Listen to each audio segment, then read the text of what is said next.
Dans cette vidéo, nous allons voir les fonctions affines. Donc déjà, une fonction affine est définie sur un intervalle, et elle est définie surtout par son expression.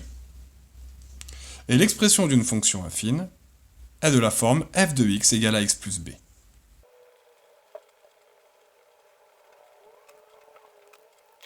Elle peut aussi être définie par sa représentation graphique. Une fonction affine, sa représentation graphique, est une droite. Donc une fonction affine sur un intervalle est définie soit par son expression, soit par sa représentation graphique. Ce qui est intéressant d'observer, c'est voir ce qu'il pourrait y avoir pour passer de l'un à l'autre, du registre de son équation au registre de sa représentation graphique. D'abord, nous allons voir le coefficient directeur. Qu'est-ce que le coefficient directeur ? C'est lui qui est multiplié par x. C'est un coefficient. Et il indique la pente. Alors, pour certains, la pente, c'est ce panneau-là. 10%. Ça veut dire quoi ? Ça veut dire que c'est une montée. Lorsque j'avance de 100 mètres, ça augmente de 10 mètres. Alors ici, si j'ai un coefficient de a, ça veut dire, comme c'est pas a en pourcent, c'est juste a, si j'avance de 1, j'augmente de a. Je vais faire plusieurs exemples. Je place une droite. La droite D. Ici, j'ai mon repère, avec l'origine, l'axe des abscisses, l'axe des ordonnées.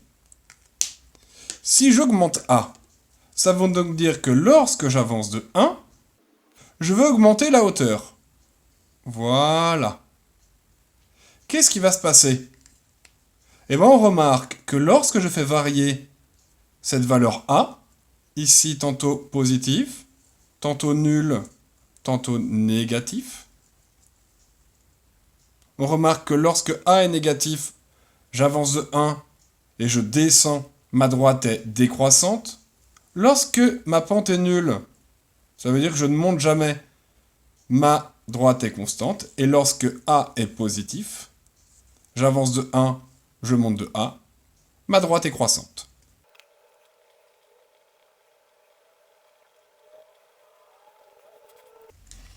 Maintenant, le petit b. En fait, le petit b, c'est lui qui est ici. C'est l'intersection entre l'axe des ordonnées et ma droite. Regardez par exemple, là ici, j'ai un coefficient directeur, une pente qui est fixée, et je veux augmenter le petit b. Ça veut dire que je vais l'augmenter, b, l'intersection va être plus haute. Regardez ce qui se passe, c'est juste une droite qui se balade d'une certaine manière. L'intersection en fait change, mais la pente ne change pas du tout. Donc ici, si je remets ce cas de figure, B est ici. C'est l'intersection entre l'axe des ordonnées et la représentation graphique de ma fonction affine, c'est-à-dire une droite. On l'appelle donc l'ordonnée, mais pas n'importe quelle ordonnée, l'ordonnée à l'origine. Ce point-là s'appelle l'origine.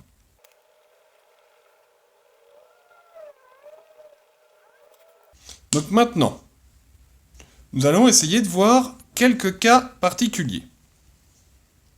Un seul. Prenons b égale à 0, un ordonnée à l'origine nulle. C'est-à-dire qu'il passerait forcément par l'origine. Je le dessine ici. J'en ai plusieurs, suivant la pente. Cela vous rappelle-t-il une représentation graphique que vous avez déjà étudiée ? Car au collège, vous avez étudié la fonction linéaire, qui caractérisait une situation de proportionnalité. Et toute droite passant par l'origine est une fonction linéaire qui caractérise une situation de proportionnalité. On va donc pouvoir écrire que si b est égal à 0, remarque, si b égale à 0, c'est une fonction affine particulière appelée fonction linéaire. Parce que f de x est égal à a fois x plus 0, c'est donc juste a fois x, est une fonction linéaire. Donc ce qu'il y a à retenir dans cette vidéo est l'expression d'une fonction affine, a fois x plus b, avec a représente la pente, autrement appelé coefficient directeur, C'est donc l'orientation de ma droite.